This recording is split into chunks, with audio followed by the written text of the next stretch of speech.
আপনার প্রশ্নের প্রথম অংশটা নিয়ে যদি বলি যে পৃথিবীতে কেন এত বেশি ধর্ম, আমাদের বুঝতে হবে যে সর্বশক্তিমান ঈশ্বর আমাদের স্রষ্টা আল্লাহ সুবহানাহু ওয়া তাআলা পাঠিয়েছেন মাত্র একটা ধর্ম। আল্লাহ পবিত্র কোরআনে বলেছেন সূরা আলে ইমরান অধ্যায় নম্বর 3 আয়াত নম্বর 19, ইন্নাদ-দীনা ইনদাল্লাহিল ইসলাম, একমাত্র ধর্ম, একমাত্র জীবন দর্শন যেটা আল্লাহ তাআলার গ্রহণযোগ্য, সেটা আল্লাহ তাআলার কাছে আত্মসমর্পণ করা। আল্লাহ তাআলা মাত্র একটা ধর্মই পাঠিয়েছেন। আর যত নবী রাসূল পৃথিবীতে এসেছেন, যেমন ধরেন আদম, ইব্রাহিম, মুসা, ঈসা, মুহাম্মদ, ওনারা সবাই শান্তিতে থাকুন, তারা মানুষকে একটা শিক্ষাই দিয়েছেন, আল্লাহর কাছে আত্মসমর্পণ করা। এখন আরবি ভাষায় যদি কেউ আল্লাহ তাআলার কাছে আত্মসমর্পণ করে তাহলে তাকে বলা হয় মুসলিম। আর ইসলাম, এই আরবি শব্দটার মূল আরবি শব্দটা হচ্ছে সালাম, যার মানে শান্তি। এর আরেকটা মূল আরবি শব্দ হচ্ছে সিলম, যার মানে আল্লাহ তাআলার কাছে নিজের ইচ্ছাকে সমর্পণ করা। তাহলে এক কথা ইসলাম মানে আল্লাহ তাআলার কাছে আত্মসমর্পণের মাধ্যমে শান্তি অর্জন করা। তাহলে আমাদের স্রষ্টা আল্লাহ তাআলা পাঠিয়েছেন মাত্র একটাই ধর্ম। তবে সময় বদলানোর সাথে সাথে ধর্মগ্রন্থগুলোও বদলে গেছে, বিকৃত হয়ে গেছে, নতুন জিনিস ঢুকেছে। আর এই ধর্মগ্রন্থ বদলানোর ব্যাপারে আল্লাহ পবিত্র কোরআনে বলেছেন সূরা বাকারা অধ্যায় নম্বর 2 আয়াত নম্বর 79, ফাওয়াইলুল লিল্লাযীনা ইয়াকতুবুনাল কিতাবা বিআইদিহিম সুম্মা ইয়াকুলুনা হাযা মিন ইনদিল্লাহ লিয়াশতারু বিহি সামানান কালীলা ফাওয়াইলুল লাহুম মিম্মা কাতাবাত আইদিহিম ওয়াইলুল লাহুম মিম্মা ইয়াকসিবুন।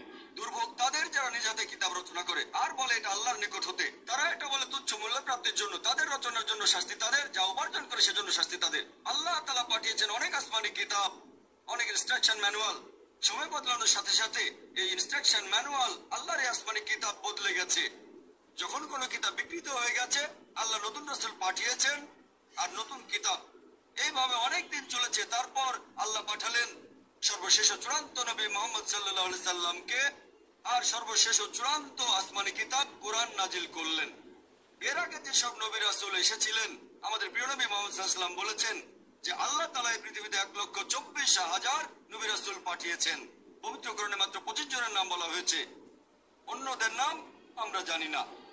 হতে পারে একজন প্রশ্ন করেছিল, আপনি কি মনে করেন, একজন হিন্দু আমাকে এই প্রশ্নটা করেছিল, আপনি কি রামকে আল্লাহর রাসূল বলে মানেন অথবা শ্রীকৃষ্ণকে কি আল্লাহর রাসূল বলে আপনি মানেন? আমি বলবো, যেহেতু নামটা কোরআন হাদিসে উল্লেখ করা নেই, আমি জানি না। আমি জানি না, হতে পারে রাসূল অথবা নাও হতে পারে, নিশ্চিত করে বলতে পারছি না।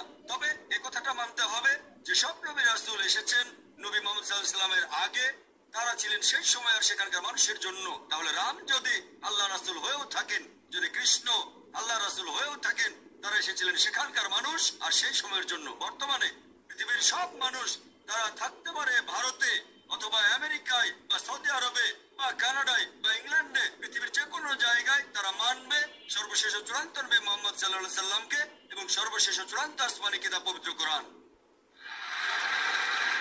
আল্লাহ আমাদের কথা দিয়েছেন সূরা হিজর অধ্যায় নম্বর 15 আয়াত নম্বর 9 যে আমি কোরআন অবতীর্ণ করেছি, সেটা আমি সংরক্ষণ করব। তাহলে আল্লাহ তাআলা পাঠিয়েছেন মাত্র একটা ধর্ম, সেটা হচ্ছে আল্লাহ তাআলার কাছে আত্মসমর্পণ করা।